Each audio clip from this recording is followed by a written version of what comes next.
ጋር ደረሰ የሚለውን ለመረዳት በጣም አስፈላጊ የሆነ አንድ ትልቅ ነገር አለ። እሱም ቀኖና የሚባለው ነገር ነው። ቀኖና ምንድን ነው? ቀኖና የምንለው ነገር ራሱ ምንድን ነው ሲባል ቃሏ የመጣችው ከግሪክ ነው። ያው ምንም ነገር ያው የምናውቃቸው አብዛኞቹ ነገሮች የመጡት ያው ከግሪክ ነውና ቀኖና የሚለው ቃል የመጣው ካነን ከምትለው የግሪክ ቃል ነው። ቀኖና ካነን ቃላቶቹ ራሱ አይታችሁ ከየት እንደመጣ ማየት ትችላላችሁ። ካነን የሚለው ምን ማለት ነው ሲባል በቃ ሜትር ወይም የአንድ ነገር መለኪያ ማለት ነው። ካነን ማለት ነው። አንድ ሰው እንጨት መቁረጥ ሲፈልግ እንጨቱ 1 ሜትር እንዲሆን ከፈለገ በካነን ይለካና እዛች ጋር ይቆርጣል ማለት ነው። ካነን ምን ማለት ነው ሲባል ካነን ማለት ወይም ቀኖና ማለት የመለኪያ መሳሪያ ሜትር እንደማለት ነው። ከዛ በኋላ ከጊዜያት በኋላ ግን ልክ በተለይ ሐዋርያቱ ከሞቱ በኋላ አንድ ትልቅ ጦርነት ነበር። ይህ ጦርነት እኔ ነኝ ክርስቲያን የሚል አይነት ጦርነት ነበረ። እንዴት ሲባል ልክ ሐዋርያቱ ከሞቱ በኋላ ለሁለት ጎራ ተከፈለና በዚህ ሳይድ በአንዱ ሳይድ ኖስቲካውያን የሚባሉ አሉ። በዚህ ሳይድ ደግሞ እኛ አሁን ሐዋርያውያን አበው ብለን የምንጠራቸው የሐዋርያዊ አባቶች የምንላቸው አሉ። በሁለቱ መካከል ትልቅ ጦርነት ነበረ። ምን አይነት ጦርነት ሲባል በዚህ ጋር ያሉት ኖስቲካውያኑ ምን ይላሉ? እኛ ከሐዋርያት በድብቅ የተቀበልነው ትምህርት አለ። ይህ ትምህርት ሐዋርያቱ በቃል የነገሩን ነው፣ በጽሁፍ ምናምን ያስተላለፉልን ሳይሆን ሐዋርያቱ በቃል ለኛ የነገሩን ትምህርት አለ ሲሉ፣ በዚህ በኩል ያሉት ሐዋርያን አበው ደግሞ አይደለም ሐዋርያት በድብቅ ያስተማሩት በድብቅ የተናገሩት ነገር የለም። ሐዋርያቱ የተናገሩት የሰበኩት ለዓለም ነው። እንደዚህ በፐብሊክ በሆነ ህዝብ ሊሰማው በሚችል መልኩ ነውና ምንም አይነት የተደበቀ እውነት የለም የሚል ክርክር ነበር ማለት ነው። በዚህ መሃል ማን መሰላችሁ? ኢራኔስ የተባለ ሊዮን አካባቢ ያለች ቤተክርስቲያንን የሚመራ የነበረ ኢራኔስ የተባለ አባት ካነንን ለምን ተጠቀመው መሰላችሁ? በላቲኑ ሬጉላ ፊዴ በግሪኩ ደግሞ ካነን የሚባል ነገር አመጣ። ያ ቅድም ማንኛውም ነገር የሚለካበት መሳሪያ ነው ካነን ብለን ነበር። ነገር ግን ልክ ኢራኔስ ሲጠቀመው እንዴት ተጠቀመው? አንድ ክርስቲያን ነው ተብሎ ለመናገር በምንድን ነው የምንለካው? ይሄንን ማመን አለበት የሚባሉ መለኪያዎች መጡና አንድ ክርስቲያን የሚባለው በእነዚህ መስፈርቶች ሲያልፍ ነው የሚል ነጥብን አመጣማ ኢራኔስ ማለት ነው። ስለዚህ ካነን ምን ሆነ? ምንድነው የኖርማል የሁሉም ነገር መለኪያ ወጣና አንድ ክርስቲያን የሚያስብለው ነገር መለኪያ ሆነ ማለት ነው። ካነን ምን ሆነ? የአንድ ክርስቲያን የመሆኑ መለኪያ ሆነ ማለት ነው። ጊዜያት ሲያልፉ ደግሞ ክርስትና ከአይሁድ ምኩራብ የተለየ አዲስ እንቅስቃሴ ስለነበር በቻሉት አቅም ክርስቲያኖች አይሁድን መምሰል አይፈልጉም ነበር። ሰዎችን ካያችሁ በጥቅልል የተቀመጡ ናቸው። የክርስቲያኖች ግን አብዛኞቹ ኮዴክስ ወይም እንደ መጽሐፍ የሚገለጡ ናቸው። ያም አንዱ ከአይሁድ ለመለየት የፈለጉበት ሜትር ነው የሚባል ሃይፖቴሲስ አለ እና በዚህን ያክል ከአይሁድ መለየት የፈለጉት ክርስቲያኖች ምን አይነት ትግል ገጠማቸው? እኛ ከአይሁድ የተለየን እንቅስቃሴ ከሆነን መጽሐፍቶቻችን የቶቹ ናቸው የሚል ጥያቄ መጣ። ምን ሆነ? አሁን ካነን ትርጉሙ መጀመሪያ ላይ ማንኛውም ነገር የሚለካበት መሳሪያ፣ ከዛ በኋላ አንድ ክርስቲያን የሚለካበትን መሳሪያ፣ አሁን ደግሞ ሶስተኛ ጊዜ ደግሞ የቶቹ መጽሐፍት የኛ ካነን ናቸው፣ የቶቹ ዝርዝር መጽሐፍ ነው እኛን ሩል የሚያደርጉን የሚገዙን የሚል ትርጉም ተሰጠው ማለት ነው። አሁን እኛ የምንጠቀመው ካነን ወይም የመጽሐፍ ቅዱስ ቀኖና ስንል ምን እያልን ነው? የቶቹ ዝርዝር መጽሐፍት እውነተኛ መጽሐፍ ቅዱስ ናቸው፣ እውነተኛ ዝርዝር ናቸው እያለን ነው። አንድ ነገር ላሳያችሁ። ቀኖና እንዴት መጣ የሚለውን የሚገልጽ አንድ ጽሑፍ ላሳያችሁ።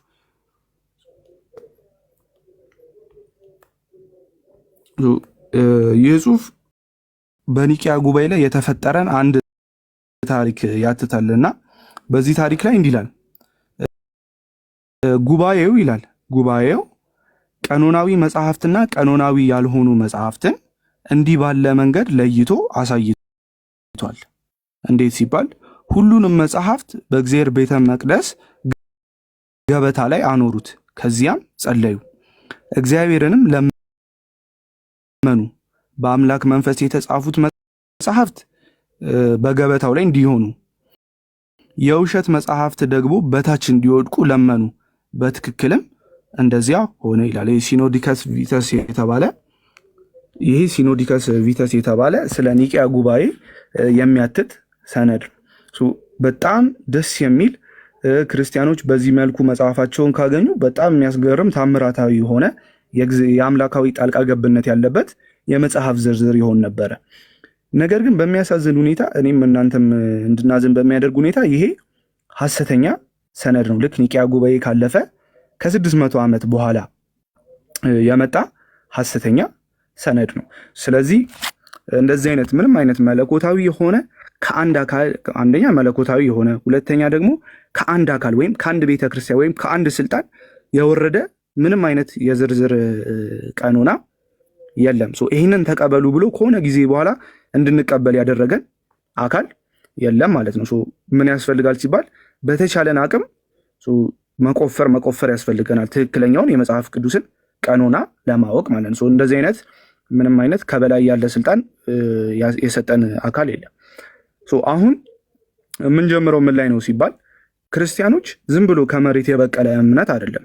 መጀመሪያ አይሁዳውያን ነበሩ። ከዛ ከነዛ አይሁዳውያን መካከል ኢየሱስን የሚከተሉ አይሁዳውያን ናቸው ክርስቲያን ተብለው የቀጠሉት። ክርስትና ዝም ብሎ ከመሬት ተነስቶ ያደገ እምነት ሳይሆን በነበረ መጽሐፍ ላይና በነበረ ትራዲሽን ላይ ተመስርቶ ኢየሱስ የተከተለ ነው።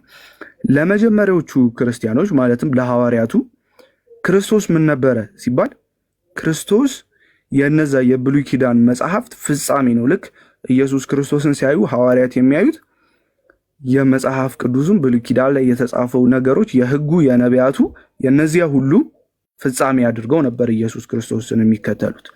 ልክ ጳውሎስ ጋር ስትመጡ ለምሳሌ ሮሜ ምዕራፍ 3 ቁጥር 2 ላይ ምንድን ነው የሚለን? ቁጥር 1 ላይ የአይሁድ ብልጫው ምንድን ነው? መገረዝ ጥቅሙ ምንድን ነው ካለ በኋላ ቁጥር 2 ላይ ወረድ ስትሉ አስቀድሞ የሕግ ቃላት አደራ ተሰጧቸው። ሰው እግዚአብሔር የሕጉን ቃላት አስቀድሞ አደራ የሰጠው ለአይሁዳውያን ነው ማለት ነው። ልክ ሮሜ ምዕራፍ 9 ቁጥር 5 ጋር ስትሄዱ ስለ እስራኤላውያን ሲያወራ እነሱ እስራኤላውያን ናቸው። የሕግ መሰጠት፣ የመቅደስ ስርዓት፣ ኪዳን፣ ሕግ ለነሱ ናቸው። ክርስቶስ ከነሱ መጣ። እሱም ከሁሉ በላይ ሆኖ የተባረከ አምላክ ነው። ክርስቶስ የመጣው ሕግ ለተሰጣቸው ሕግ ይዘው ለነበሩ አካላት መጽሐፍት ይዘው ከነበሩ አካላት ነው ማለት ነው ክርስቶስ የመጣው። ስለዚህ ሲባል ቤተ ክርስቲያን የአይሁድን መጽሐፍ ተቀብላ በኢየሱስ ክርስቶስ ፍጻሜ ላይ ተከትላ ይዛ የቀጠለች አካለች ማለት ነው። ስለዚህ ምን ማወቅ ያስፈልጋል? አንድ አካል ክርስቶስ የትክክለኛውን የመጽሐፍ ቅዱስን የክርስቲያኖችን ቀኖና ለማወቅ ምን ማድረግ አለበት ሲባል ቀድሞ የተቀበሉትን አይሁዳውያን የእነሱን ቀኖና ማወቅ አለበት ማለት ነው። ቶራህን ነው እና ማለት ነቪም ወይም ነቢያት ማለት ነው። ከቱቪም ማለት ደግሞ ሌሎች ጽሁፎች ማለት ነው። የአይሁዳውያን መጽሐፍ ለሶስት የተከፈለ መጽሐፍ ነው። ሕግ፣ ነቢያትና ሌሎች ጽሁፎች ተብሎ ማለት ነው። ይሄ የአይሁዶች ለሶስት መጽሐፍን የመክፈል ነገር አሁን ያሉ አይሁዶች የፈጠሩት ነው ወይ ሲባል አይደለም። አሁን ያሉ አይሁዶች የፈጠሩት ሳይሆን አይሁዳውያን ክርስቶስ ከመምጣቱ በፊት የነበሩ ሰዎች ይዘውት የነበሩት የመጽሐፍ ዝርዝር ነው። አሁንም አንድ ነገር ላሳያችሁ። በክርስቶስ ከመምጣቱ ከ200 ዓመት በፊት ወደኋላ ከክርስቶስ መወለድ በፊት አብዛኛው ማህበረሰብ ከዕብራይስጥ ከመናገር ይልቅ ወደ ግሪክ ቋንቋ እየተሳበ ስለነበር ምንድነው መሪ የነበረችውም ኢንፍሉዌንሻልም የነበረችው የግሪክ ስልጣኔ ስለነበር ህዝበ እስራኤላውያኑ የተበተነው አብዛኛው ግሪክ ተናጋሪ ሊቃናትን ቶሎ ብለን ስናይ እሱን አብረን እናያለን። ልክ በዛ ሰዓት ላይ አንድ መጽሐፍ ነበር፣ እሱም የሲራክ መጽሐፍ ነው እና የሲራክን መጽሐፍ የጻፈው ኢያሱ የተባለ ነው። ሌላው ቦታ ስታነቡ ኢየሱስ ተብሎ ሊጠራ ይችላል። ኢየሱስ እና ኢያሱ የሚለው ስም በቄይር የምንጠቀማቸው ስሞች ስለሆኑ ነው እና ግራ እንዳትጋቡ ነው። እና ኢያሱ የተባለ ሰው ሲራክን መጽሐፍ ከጻፈ በኋላ የልጅ ልጁ ይሄን መጽሐፍ ወደ ግሪክ የመተርጎም እቅድ ነበረውና መጽሐፉን ወደ ግሪክ ከተረጎመ በኋላ እናንተ ጋር ሳለው በሙሴ ሕግ በነቢያት በመዝሙራትም ስለኔ የተጻፈው ሁሉ ይፈጸም ዘንድ ይገባል ብዬ የነገርኳችሁ ቃሌ ይህ ነው አላችሁ። መጽሐፍቱን የብሉይ ኪዳን መጽሐፍት በስንት ይጠራቸዋል ኢየሱስ ክርስቶስን? ልክ የኢያሱ የልጅ ልጅ የግሪኩን ትርጉም ሲሰራ እንደጠራ ዝርዝር መጽሐፍ ውስጥ ደግሞ የሚካተቱ መጽሐፍት እነማን ናቸው የሚለው ቁጥራቸው ስንት ነው የሚለውን ማወቅ ይገባናል ማለት ነው። የዕብራውያኑን ቀኖና በቁጥር ስንት ነው የሚለውን የነገረን ጆሲፈስ የተባለ የታሪክ ጸሐፊ ነው። ጆሲፈስ ክርስቶስ ከሞተ እና ከተነሳ ከ40 ዓመት በኋላ ከ40 ዓመት እስከ 60 ዓመት በኋላ አካባቢ ላይ ታሪክን ይጽፍ የነበረ ሰው ነው።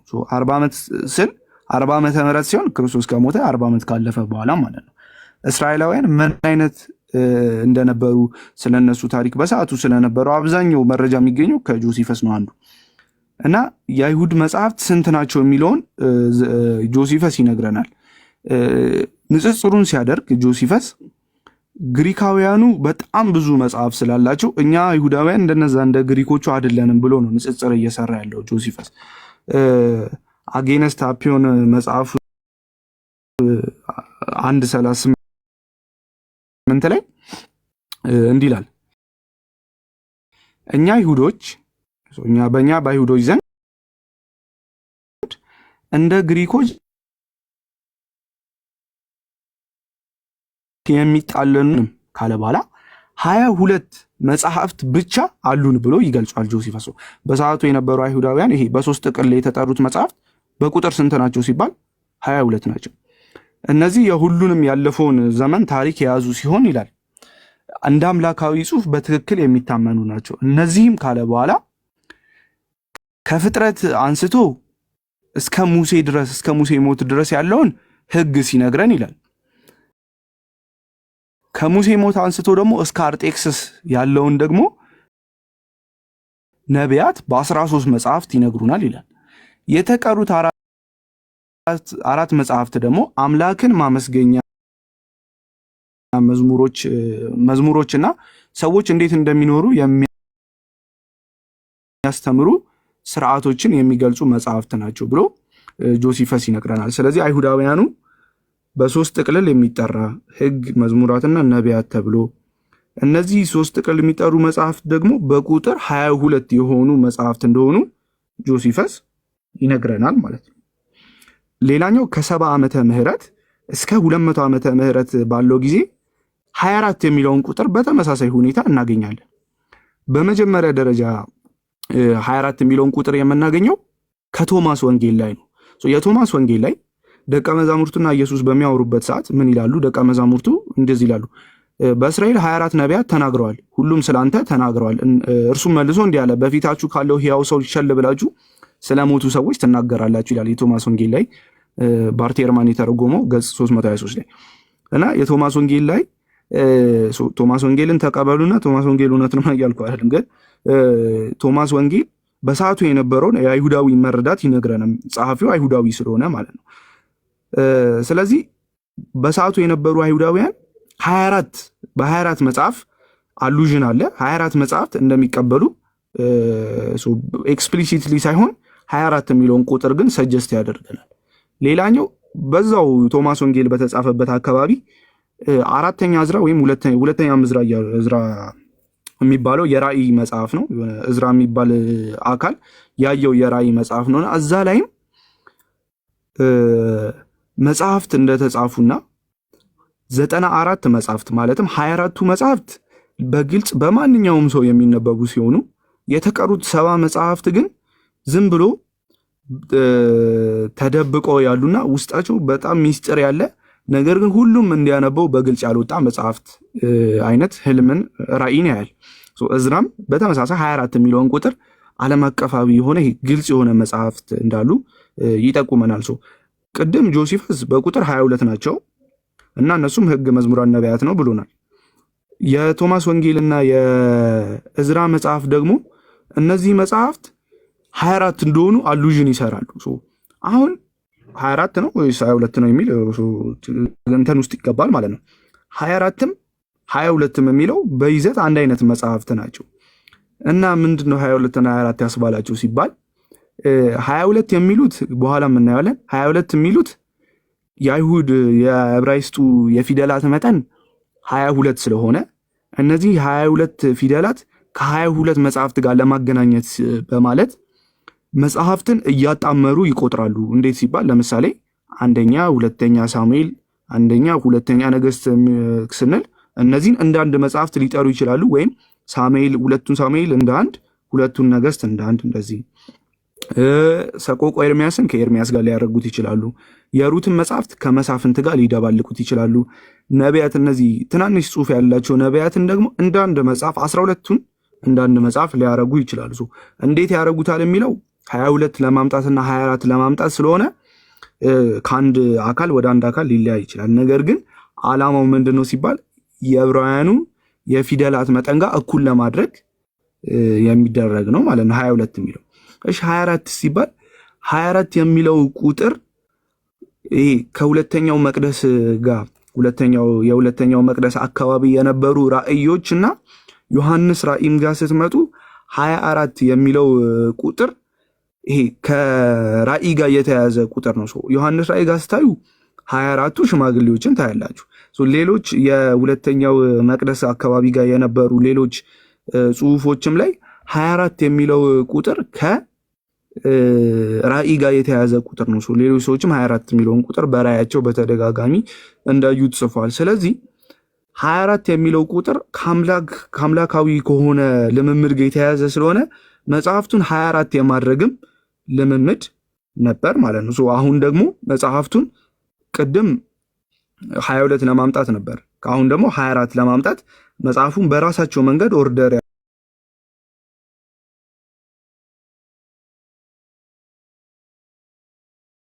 ካቶሊክ ኢንሳይክሎፒዲያ ኒው ካቶሊክ ኢንሳይክሎፒዲያ ቮሊዩም 2 ላይ ቢብሊካል ካነን በሚለው ገጽ 29 ላይ አይሁድ በሰዓቱ የነበሩት አይሁዳውያን በቁጥር 22 ወይም 24 መጽሐፍት ነገር ግን አንድ አይነት መጽሐፍት እንደሚቀበሉ ይነግረናል ማለት ነው።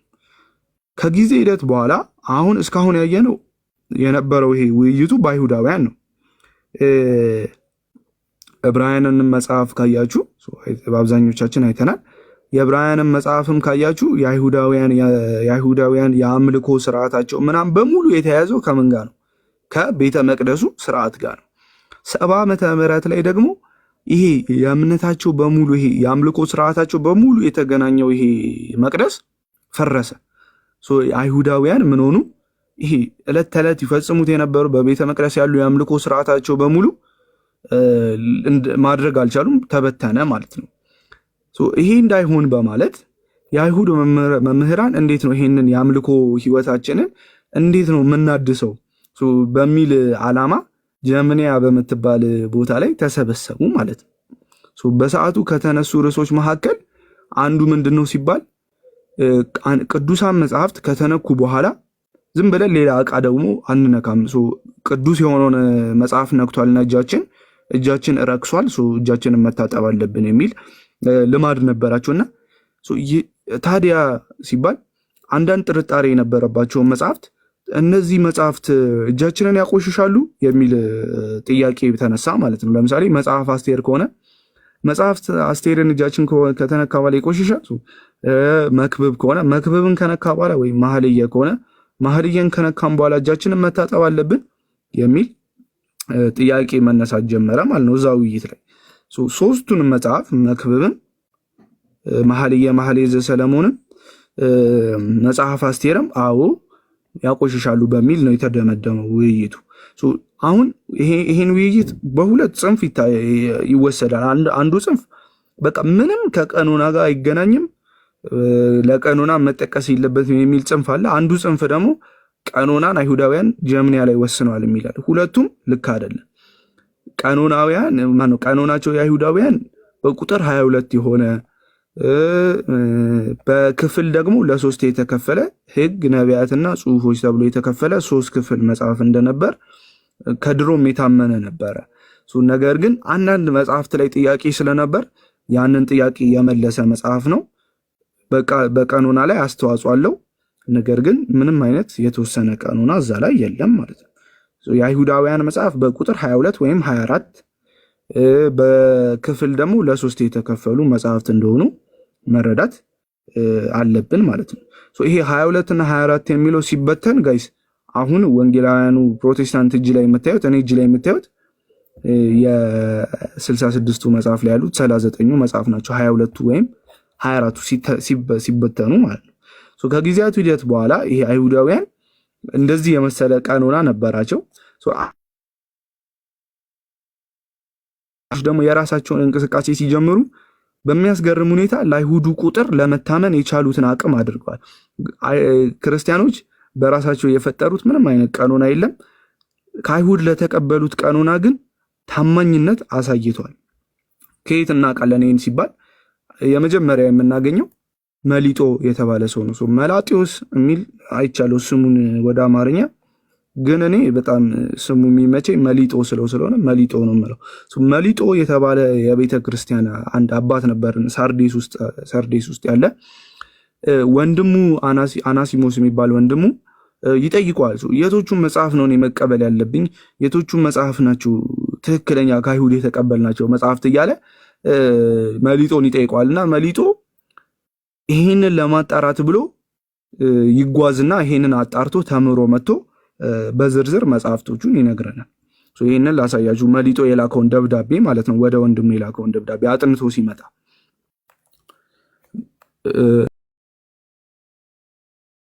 መሊጦ ሲመጣ እንዲህ ይላል። መሊጦ ለወንድሜ አናሲሞስ ራሴን የተረጎምኩት ጋይስ እንትኑን ስለማስቀምጥላችሁ ምንድነው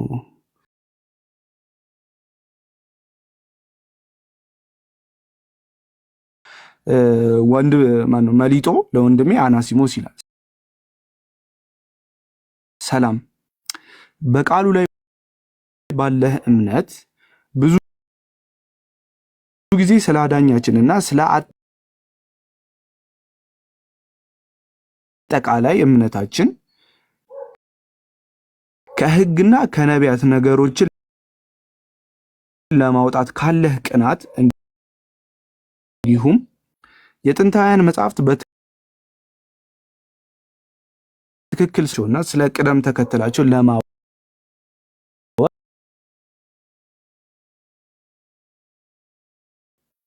ፈራጆች ማለት ነገስት